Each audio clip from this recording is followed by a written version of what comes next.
Hello and welcome to episode 5 of ChiSoxTalk. My name is Chris Gearing, here with my co-host Matt Ray. How are you doing tonight, Matt? Doing great. Awesome. Good Thanksgiving.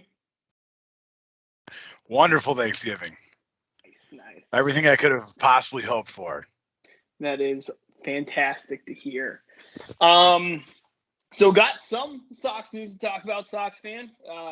Probably not as much as we would hope, but also just saw this come across the ticker as we're talking. New pitcher coming to Chicago, Matt. Who? Marcus Stroman.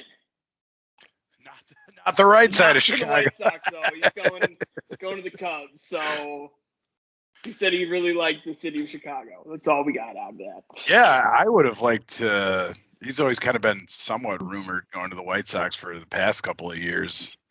I've always liked him, but I guess he didn't like the White Sox. I'm sure the White Sox weren't even in on him. So they were in on a lot of people.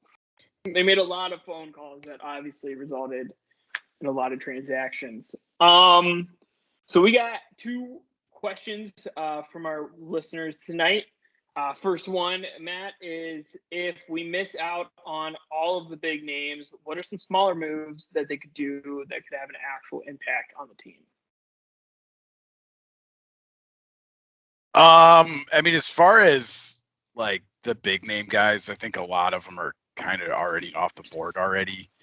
I mean, if you think Conforto's a big name guy, then I think that's like the big name guy they're going to target because it's the left-handed bat and he fills the outfield position, the right field position. But I mean, there's not a lot of guys out there that I think are going to really make a huge effect once you kind of get past him and Castellanos in right field. Maybe Eddie Rosario. He got fired, man. So did Jorge Soler at the right time. Yeah, both of those guys did, but both of those guys have no glove at all, which I think Conforto has like a at least playable glove in right field. But I don't know. Pickings are slim after those top guys, so it's kind of might be like signing Adam Eaton again or something like that. I think after those big guys are gone, really the only way you're going to fill those positions with real quality players is going to be through trade, and not a lot of bullets. I mean, you'll have to give up some of your most coveted prospects to get anybody good, because we're a little thin there for now. Yeah, I mean, I absolutely agree with that. I think really after you look at Conforto, Castellanos, and I mean, you could throw Chris Bryant in there. Is he going to come to the White Sox? Slim that would happen, but I mean, his name's out there, I guess. There's really nobody who's going to be playing right field unless you trade for him. Yeah, I mean, the Sox have been like pretty much radio silent, like no leaks on who they're rumored to be looking at for the most part, except the guys they're in on. The guys that they're in on, you hear a rumor that they're in right before they sign. Like Max Scherzer, I think 0% chance that he was coming to the South Side. So, but we were in on it. Not for $43 million a year. Rick Hahn and Jerry Reinsdorf got hammered and passed out on lower whacker. That's really the only reasonable explanation for what could have happened in the past 72 hours. I'm sure they're kind of they do want to probably just see how the whole CBA thing plays out, and I don't know. Jerry Reinsdorf is kind of classic like that. I mean, he's one of the more vocal owners about kind of not being with, I don't know, negotiating. I know you're a little young whippersnapper compared to me. Jerry Reinsdorf pretty much caused the lockout and player strike in 93, 94. It was like pretty much he started that shit. I was just being awoken to the world when that happened, so I don't too young to remember when that happened. Yeah, I mean, I just, even when like things like him having quote like, if you always finish second, like that's better than winning it because your fan base is always invested in that next step. Told that to like some really young GM. I forget who he told that to, but yeah, I would love to to know if he actually said that or not. The guy claimed it. Like the guy went on a different White Sox podcast. Like I wish I personally for myself could know if he said it or not. Like 100%. I feel like a guy who owns 2 sports teams probably likes winning a little bit. At least in the Jordan era. I imagine he likes winning. Like to own 2 sports teams, you must have some sort of competitive edge to you. I hope. Yeah, I mean, I hope to. Yeah. Oops, I'll bleep that out. Sorry. Frustration, the rage from the 72 hours of nothingness. That came from our listener Hector. This comes from our listener Ryan. It seems like the White Sox have about 50 guys on the roster who can play first base and DH. Who do you move? Why do you move them? Because they all don't have a spot. I mean, ideally you'd find a spot for all of them, but they all play first base. I think the most valuable guy is Andrew Vaughn. I think that's the guy you would move and get the most back for. But I really would hope that the White Sox didn't move him because he, showed how valuable he could be. He's kind of like a super sub right now, like our friend Leary, who we're going to talk about later. He can play left field. I'm sure they're going to try and see if he can play right field. Got a pretty good arm. Maybe, if he hits like he's projected to hit, that's a guy you don't ever want to trade. Yeah, but at the same time, maybe you do trade Vaughn because Gavin Sheets came up and crushed the baseball. Showed really good power. I think I saw a stat on Twitter where his batting average against right-handers was 270, but his batting average balls in play was 268, which is well below average. And for a guy who crushes the ball hard, he looks like he got pretty unlucky ripping the ball around the field. So we'd like to see him get a little bit more luck with the BABIP, and that's doing some damage. If he gets a little more luck with the bat. Yeah, so I mean, I'm just kind of looking at overall numbers. Batting average 250, is on base is 324, which is a really solid split, especially for somebody who's only played 52 games this year. He hit 11 tanks in 52 games, spread over 162. That's a 30 home run bat. Slugging was 506, and the OPS was 830. So I mean, when he puts the ball in play, it goes really far. Yeah, I mean, those 2 guys and Jake Berger are probably the 3 people you're thinking of with that question. The top 3 first base prospects.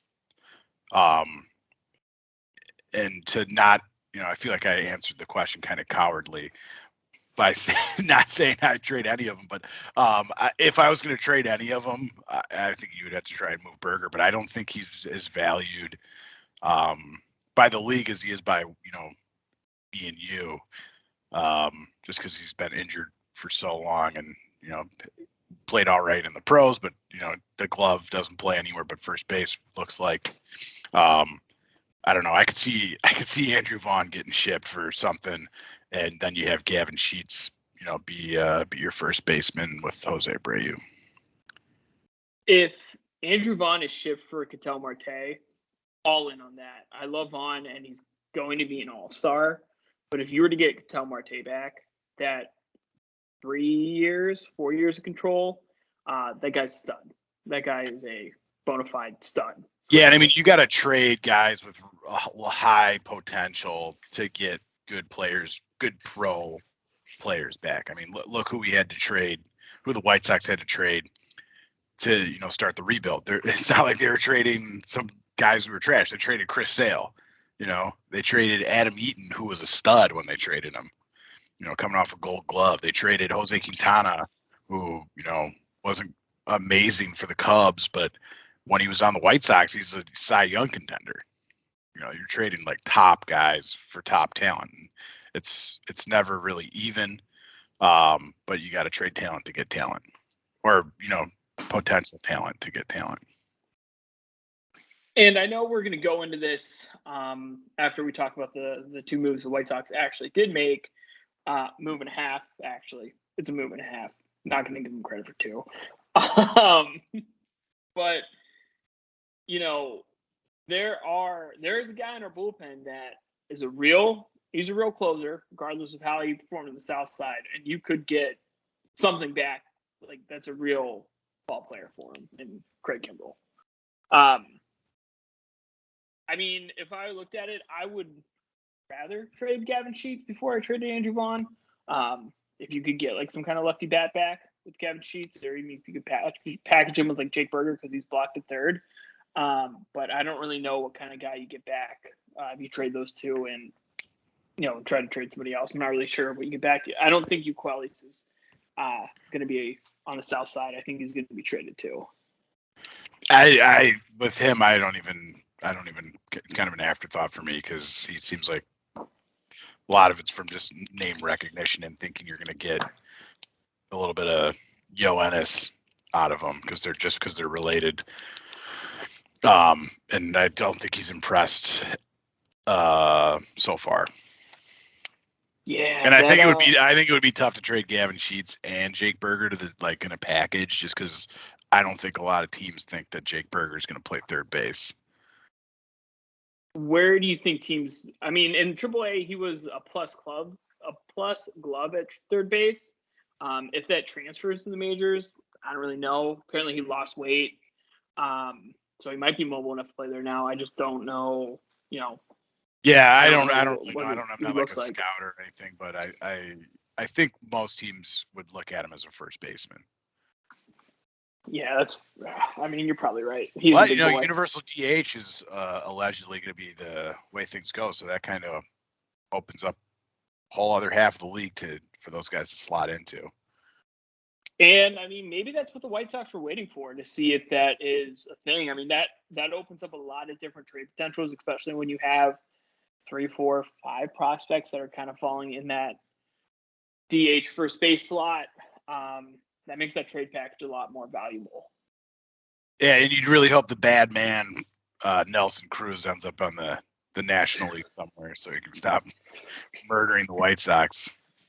I remember watching the Tampa series down here on their local channel, like the one night I got it here, and they were commenting is they're like, we can't wait till Nelson Cruz is up to bat next because if runners are on base, we're gonna be able to kind of extend this thing out. Yeah, he's just murdered the White Sox for a long time. And it didn't matter what stadium it was in. He just anywhere. It's golly. So going into these transactions, Matt, Kendall Graveman, what's your grade? Are you excited? Where is he going to slot in? In a vacuum, probably like a B+, B area. Probably slot in as your setup man. I know he's kind of had like a rocky career, but it looks like he kind of figured it out in the bullpen with Houston. He was pretty good. Threw a lot of strikes, throws a lot of strikeouts. That's kind of what you're looking for in this, the way they play baseball, especially coming out of the pen. I like that move. If that's the only real move the White Sox make, then I would give it an F, but in a vacuum, probably could be. Is he the Ryan Tepera replacement, or is he the Craig Kimbrel replacement? I hope he's the Kimbrel replacement. I would like to see them bring Tepera back. He was great. I would too. I think Tepera is one of the guys that are going to wait to sign after the CBA, though, because with rumors of being a spending floor, he's definitely a player that would get a lot more money with that being in place than with it not being there, because your mid and low level teams are going to have to hit that floor, and that's going to drive up the cost. And I think that's kind of why we didn't see him sign anywhere, especially if he didn't sign the Sox yet, is kind of seeing that spending floor goes in place. I'm excited about Graveman. He's very Liam Hendricks-esque. Couldn't really figure it out as a starter, but as a bullpen arm, he's been really solid. Throws 5-6 pitches, mainly a heavy sinker, and changeup, curveball, slider, and then he threw in his fastball about 4% last year. And I think that's going to be a really good change of pace coming out of the pen for the White Sox, just because they have so many fastball, slider, fastball, changeup guys. Seeing him is going to throw kind of batters off the rhythm. Yeah, absolutely. It's kind of good to have that mix because they got a lot of heat coming out of the pen. Yeah, I mean, I like it a lot. I think in a vacuum, you're right, B plus. If it's the only move they make, I think that's kind of a disappointing offseason for the White Sox. I hope it isn't their only move. Just keep adding closers, I guess. Hey, just have 3. We'll use, every 3 nights, somebody takes their turn. Doesn't matter the score. You're going out in the 9th. I kind of wish they would have done that with Kimbrel and Hendricks to end last season. Is just have them alternate save situations, but yeah, that's not. What Kimbrough had like 2 games in the 9th, 3 games in the 9th, and he was lights out in them, right? Brutal in the 8th. Really bad. Yeah, I don't know what happened, man. Maybe he just lost all control over the pitch. I don't understand. Completely lost it. And when you texted us when you were at that game 3 that he threw one off the backstop, oh no. I was worried. But I think it's Graveman, right? Not Graveman. I don't know. Graveman. But I think that's a good pickup. I liked him with Houston, so I think it's a good move. Also, it's like no smoke on that. That just came out of nowhere. White Sox sign him. No smoke, which kind of gives me a little hope that they have some sort of plan to bring in some good players here after the CBA thing's figured out. Because he just, boom, you just hear it, boom, he's signed. There's no leak or smoke or anywhere. So, it gives me a little hope for the rest of the offseason. Nothing from Nightingale about him coming to the South Side.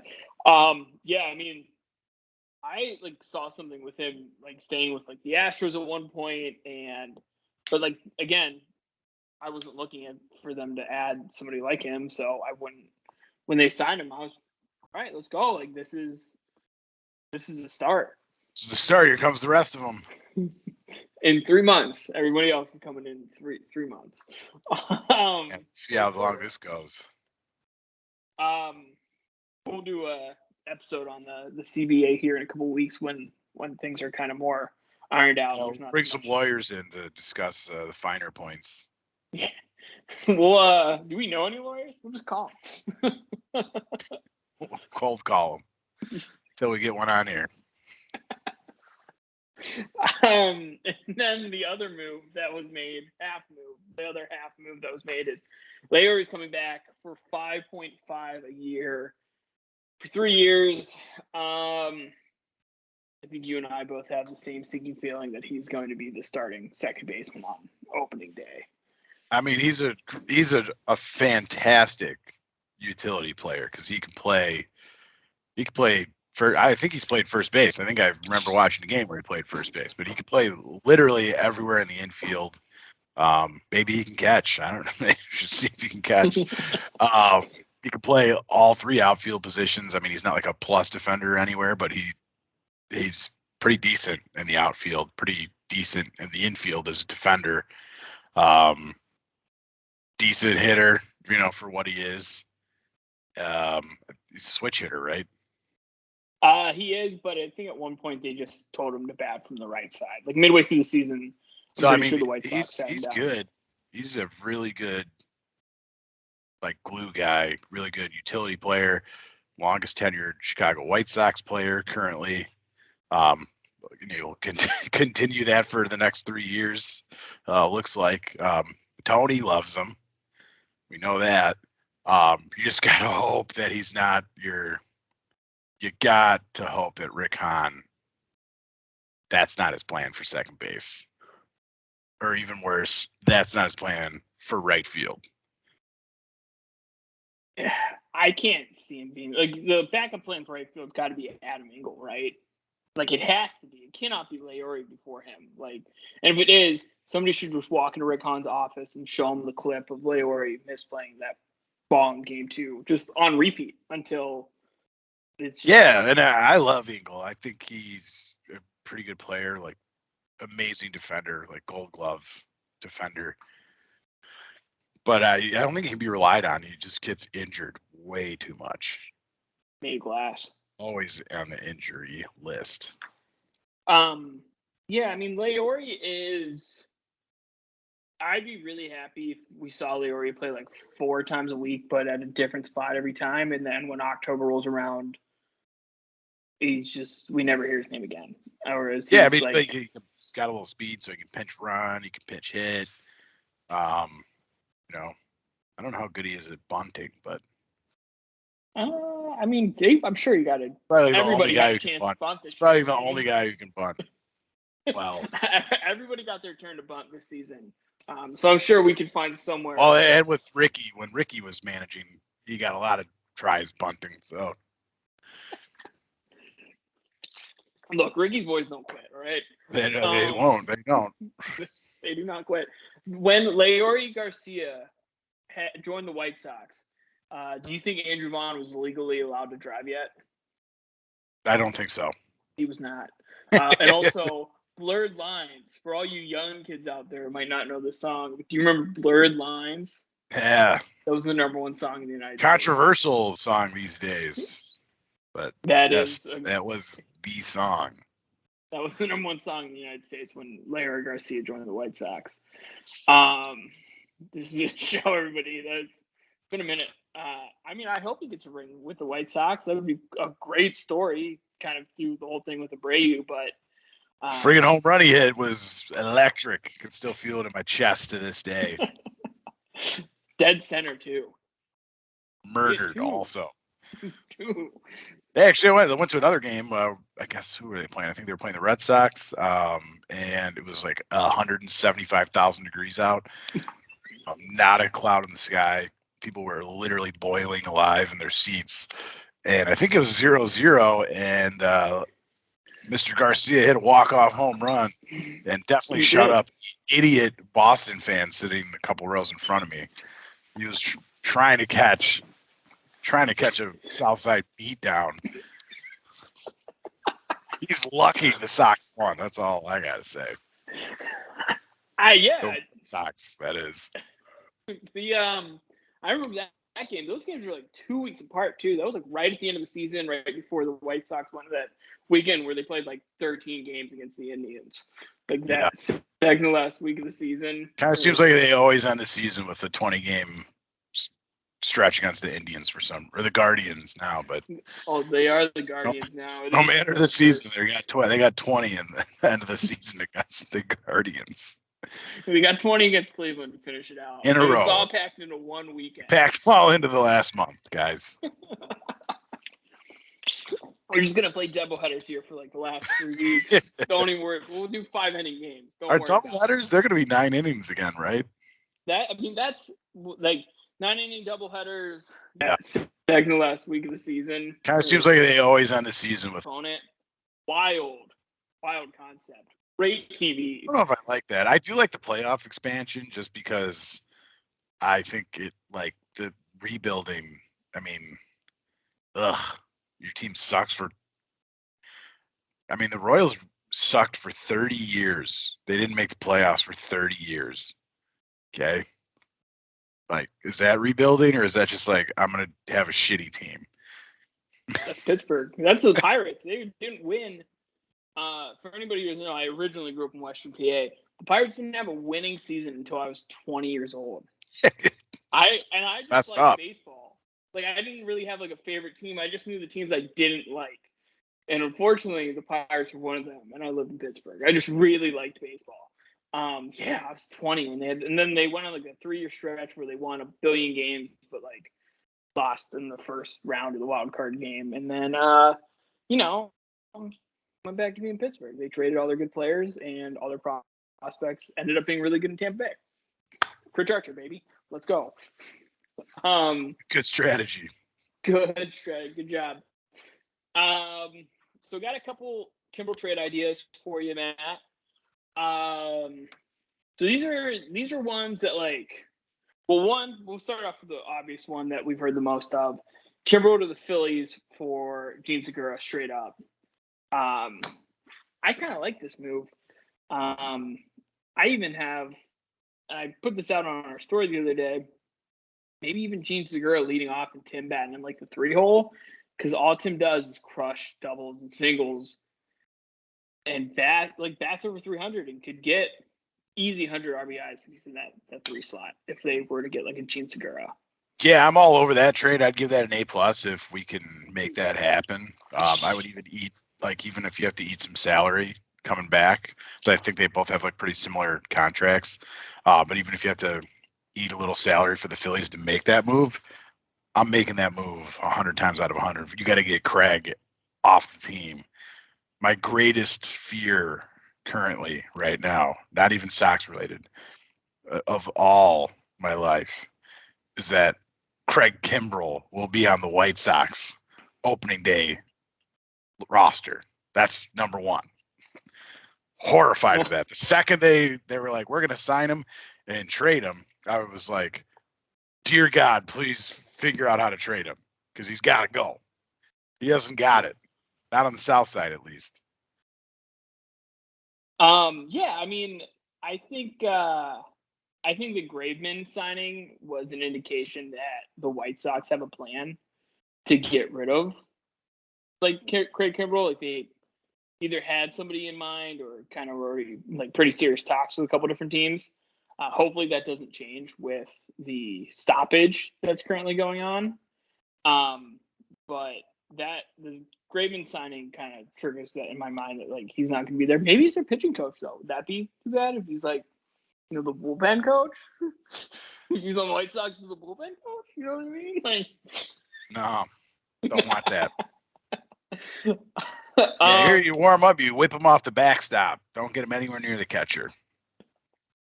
Grandal, he needs to work his knees. He just came back off the surgery. Gotta be showing bad boys are loose. Yeah, I would take Gene Segura though, and sorry, White Sox fans. I loved him at the 1-hole, but if Gene Segura was leading off, he works a bunch of counts, walks a ton. The Phillies?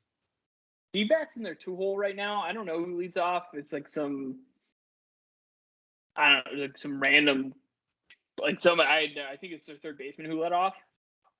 I'm not really sure. I didn't recognize the name. But he, his OPP last year was like 385.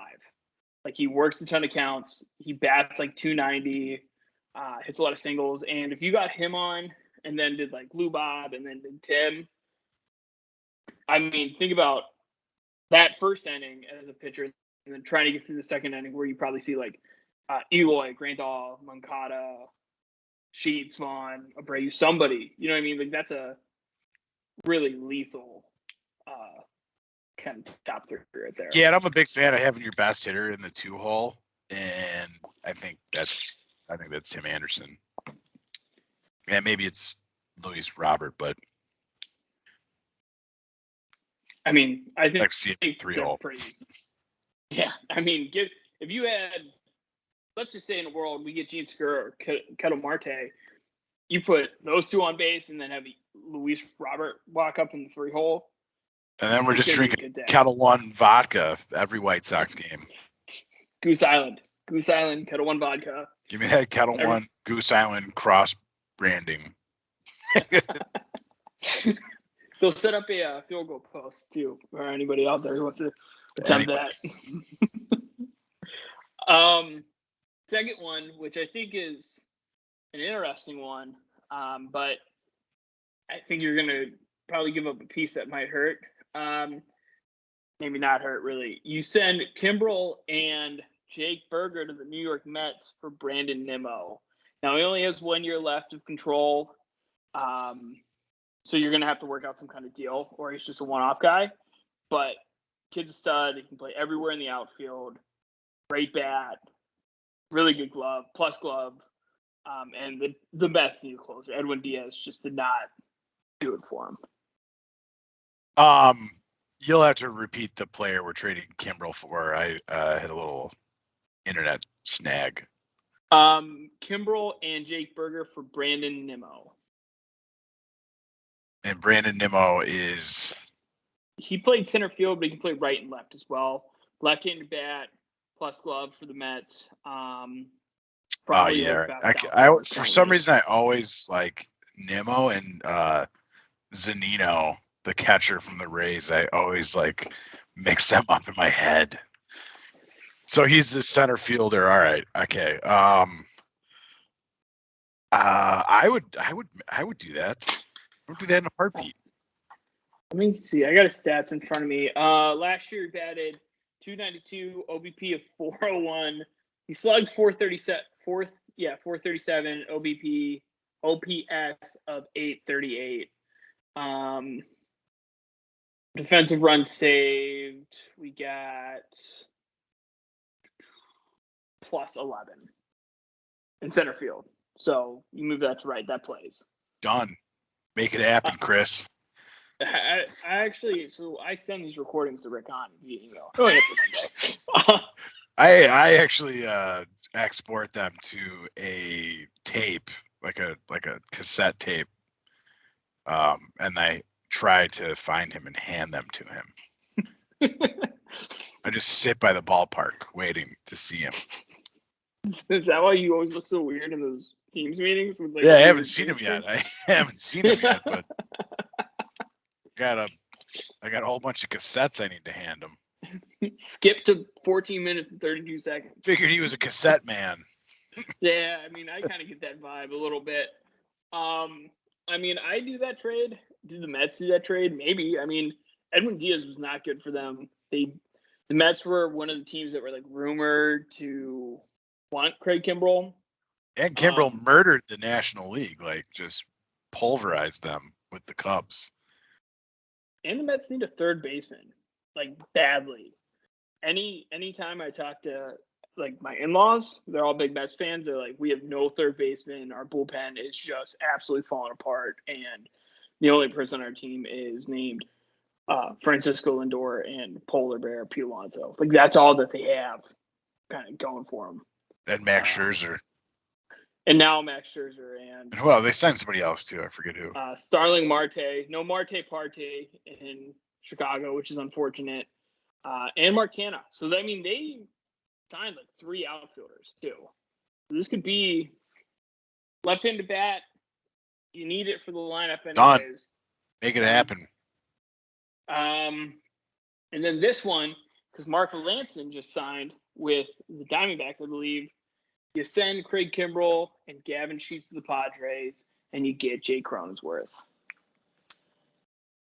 I like Jake Cronenworth in MLB The Show. I don't know. I don't know him in his real life avatar, but love him in the video game. So I'll take him. He's pretty good. Let me pull his numbers up real quick. He was a 4.8 WAR player as a rookie, so that's pretty good. That's pretty good. 266 average, 340 OBP, slugged 460, OPS plus 122. Yeah, I don't know if the Padres are going to give him up, but I mean, what? Okay, so if you're the White Sox, you call the Padre. You're sending Craig Kimbrel because they need a closer. Who else do you have to send to get this guy? You're going to him and Sheets, and I think you might have to give up Vaughn to get this guy back. Both? I don't think anyone's going to take Sheets and Vaughn, but I think it would be like Kimbrel, Vaughn, and some other lottery tickets. Could you do like a Kimbrel, Sheets, Jared Kelly, maybe Matthew Thompson? Kind of have a lot of pitching though, because they traded away Luis Patino for Blake Snell, and Blake Snell didn't do well. Trying to think, because they maybe if you kind of dug deep into the farm system, you can make that trade happen. But this guy looks like a player. He is a baseball player. He also can play everywhere on the field. They had him at like first base a couple games. They played him at short for a little bit when Fernando Tatis got his yearly injury. Manny Machado, they can play him everywhere, but I mean, this would be like a big time, I think. He's young too. He's young. He's probably got a whole bunch left on his contract still. I think he has 6 years. Yeah, I mean, this is like you giving up somebody you have a lot of control for. Yeah, I think you'd have to really empty the farm system to get him because I think he's a pretty good player. I don't think he's coming to the South Side. One could only hope, man. That's true. Hey, you know what? I never thought Ken Griffey Jr. would be on the White Sox, but it happened. Or Manny Ramirez. Jimmy Rollins, or a whole bunch of other guys. Jim Thome. I mean, this might be a kind of a pipe dream trade, but I think the White Sox could make that play, especially with Craig Kimbrel and the Padres just having no close. They just don't have anybody close games in the West too. With yeah, you just got to hope these teams when they're trading they think they're trading for the Cubs closer Craig Kimbrel, not White Sox setup man garbage can. Ugh, Craig Kimbrel. And the backside of this trade too is, as a White Sox fan, you got to remember basically whoever we get back, we also gave up Nick Madrigal and Cody Horn for. That's true. I'm not that upset about Madrigal. He got no glove. Four errors. Glove is bad. The glove is bad. 4 errors. I mean, it might just be like nerves or something, but he has a tendency in the short period of time he was playing for the White Sox to have errors in situations that were the worst possible time to have them. And his double play rate was not good. I don't know if it was just slow transfer or weak arm. Bad at running the bases and couldn't get a steal. Fumbled, double caught the ball like every time. And doesn't hit for any power whatsoever. I'm not that upset about losing Nick Madrigal. He was kind of a nice piece to have because he just was. I think as White Sox fans, we liked him a lot more because he was so different than everyone else in the lineup. He's not a swing and miss guy. He's like a swing and contact guy, which we really don't have any. The White Sox really don't have any of those guys, and it was kind of really fun to watch that. But I don't think he's that good of a player. Yeah, I think also he might have the short guy thing where he looks a lot faster than he is, just because he's taking way more steps than a normal regular height person. Yeah, I mean, I think if he was 6'3", people would be very disappointed in his performance. Yeah, people. I don't think we would have gotten Craig Kimbrel for him. He was 6'3". Maybe. You know what? Maybe he's going to be the mayor of Chicago playing for the Cubs, though. That I can assure you. Speaking of mayors of Chicago, any thoughts on the Javi Baez to Tigers? 6 years, $140 million?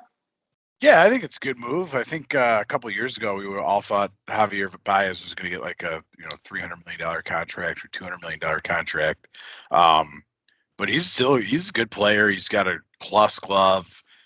He can get hot and seriously carry a team to a series victory just himself. He's one of those guys that can single-handedly win a series. And his glove just plays everywhere. He can play short, he can play third, he can play shortstop. I'm sure he can play first base. He could probably catch if you asked him. I'm sure he could play all 3 outfield positions if you needed him. He's just that kind of athlete. Swings and misses a lot, which is a profile we don't really need on the White Sox. But I wouldn't have been upset if the White Sox signed Javier Baez to that same exact contract to be our second baseman. That wouldn't have upset me. I would have been pretty excited about that just because he's such a good defender. So I think it's actually a pretty good move for the Tigers. Do you think that that's the kind of move that's going to kind of put the Tigers on the White Sox heels next year? I think the Tigers look good at the end of the year. They have some young players. I think they're probably like really wishing they could have like kept Castellanos all these years because he's a stud. They maybe thought that it was going to be they might just be having a quick rebuild because they have some good players, and I think as soon as like Cabrera comes off the books, they can go crazy. And they have a lot of really good young pitchers. Casey Mize is going to pitchers are good, yeah. A stud. Torkelson or whatever. He's going to play third. No, who's the pitcher? They got a guy with a weird name. Find out. It's like Tarek something. Tigers. Gun. Pitching staff. They have drafted more Super Bowl winning quarterbacks than the Detroit Lions have.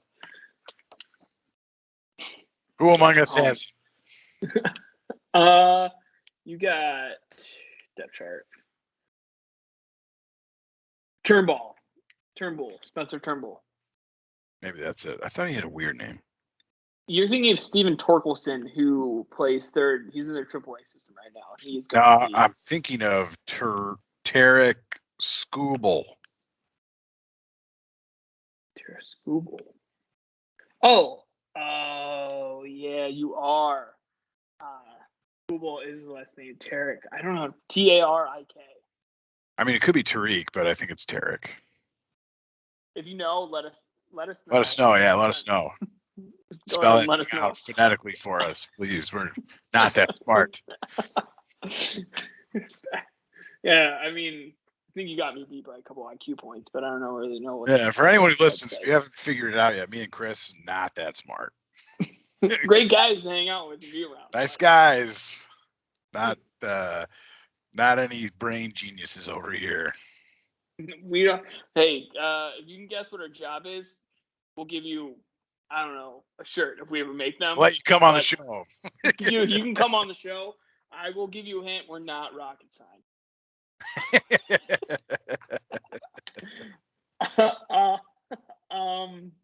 Yeah, man. I mean, I think that's pretty much all we had.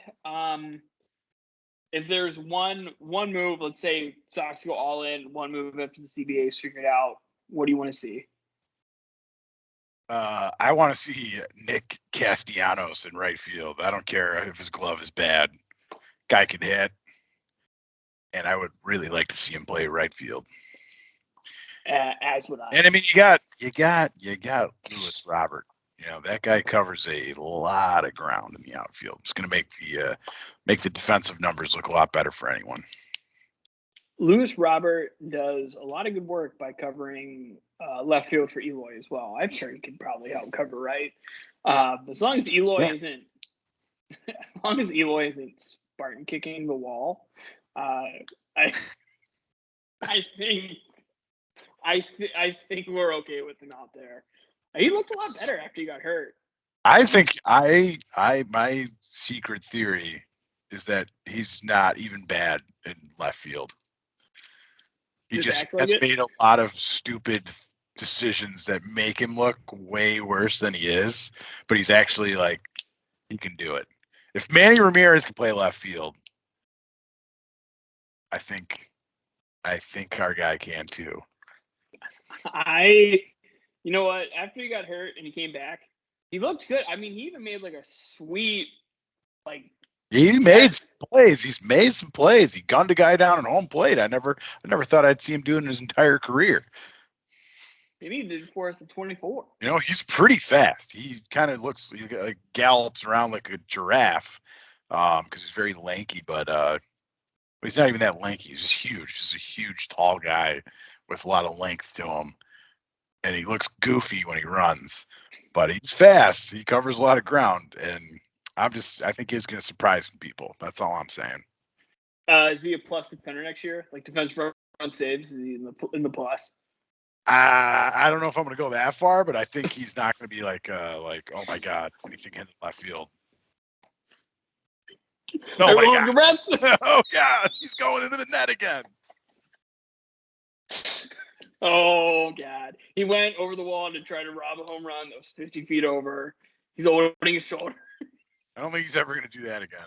But I think if it's ever a home run, I can't say that that for a fact that he won't do it. That one was gone. I know that for a fact. He'll do it more carefully this time. Oh yeah.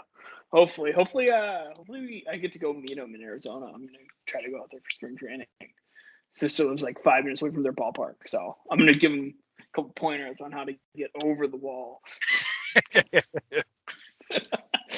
Don't jump on it. How to hit the wall properly. Yeah.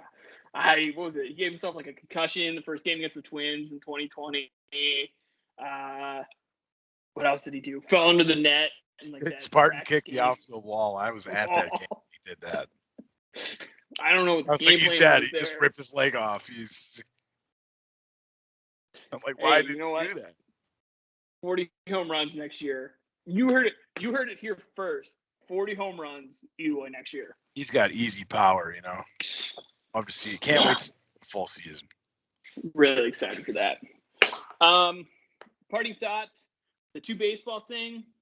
Any explanation on that from the major leagues? Like, they just I don't know. Maybe that's why Mr. Mancata has kind of weird home run numbers. Maybe Dallas Keuchel got the bad balls to pitch too, like in the second half when he could be. Honestly, like I can't believe they ever admitted. I don't know how they figured it out, but and they didn't tell anybody. Unbelievable. That is, and going into like a labor agreement, that's not what you want to hear. We'll do a show on, the CBA one day, probably a couple weeks, maybe the weekend. We're gonna have to read up on that, so it might take us a while, folks. We're not readers. there's just a lot out there right now that are like a lot of babies, and it's too much until it actually gets narrowed down. There's just too much to talk about. Too many maybes to actually talk about. Like that war thing where somebody getting paid instead of like the arbitration that they have right now. Which I kind of like that idea. It's like essentially the same thing, so there's like a concrete number to go off of. Yeah. I think it gives the nerds too much control. It does. We've currently given too many people too much control. We got to start taking it away. We should just do an episode on the young man's jersey behind you. We will. That's been talked about for I think follows me. For everybody who knows that Yo Makata, I will not stand for the slander. The guy's a top 5 third baseman. Yeah, you can maybe come debate us or something because we're big Mancata fans on this. We're in the Mancata Armada in this house. Absolutely, in this house. I've heard so many people call him what is it? They call him Mancata fraud, Monfraud or something like that, fraud Kata. And I'm just like, what are you talking about? The guy is a gold glove third baseman, and he has pop. And he's like probably the best guy on the team behind Grant Hall. And he just hits the ball hard. Really hard. Switch hitter too. That's the stud. We might we got some fun shows planned for you guys. If you do want to come on, reach out to us. We kind of have a system now to figure out to come on. Vetting process kind of. But anything you guys want us to hear us talk about, we love when you reach out to us on Instagram. We're on TikTok now. Matt and I are on TikTok now. We're TikTokers. We do the dances.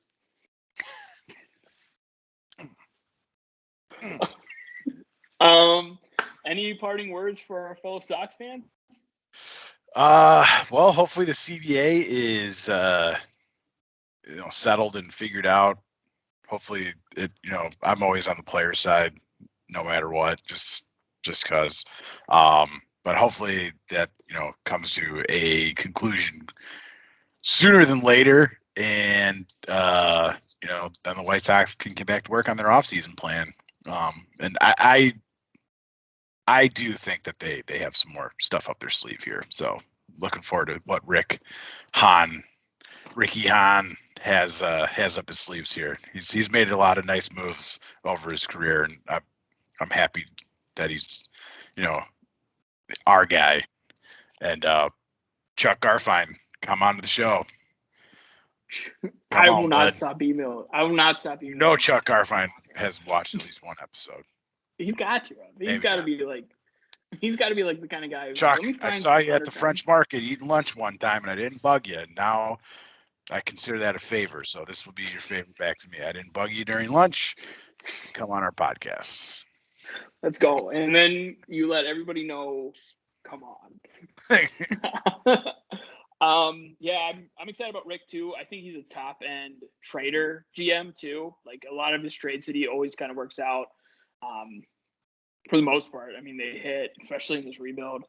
Yeah, I mean, I don't think the White Sox are done. I think there was initial kind of emotion of rage when like all that stuff seemed to be happening, but yeah, there's a lot of teams that kind of sat it out. So yeah, and also like Marcus Semien and Corey Seager went to the Rangers, which if there was like a landing spot for both of them on one team, it would be like the 50-win Rangers. I would want it to be like not. If they went to like Boston or New York, I'd be a little bit more concerned. But like, the Rangers won like 50 games last year, so I don't. They took the money. Hey, you know what? Good for them. If somebody paid me, hey, you know what? We'll see what happens. We'll see what happens with that move because, who knows? Yeah, they don't really have pitching except for Dave Dunning, which like, we'll see. But thank you for watching our episodes. We're getting increased viewership, which is pretty cool. And go White Sox. Go White Sox. Hello and welcome to episode 5 of ChiSoxTalk.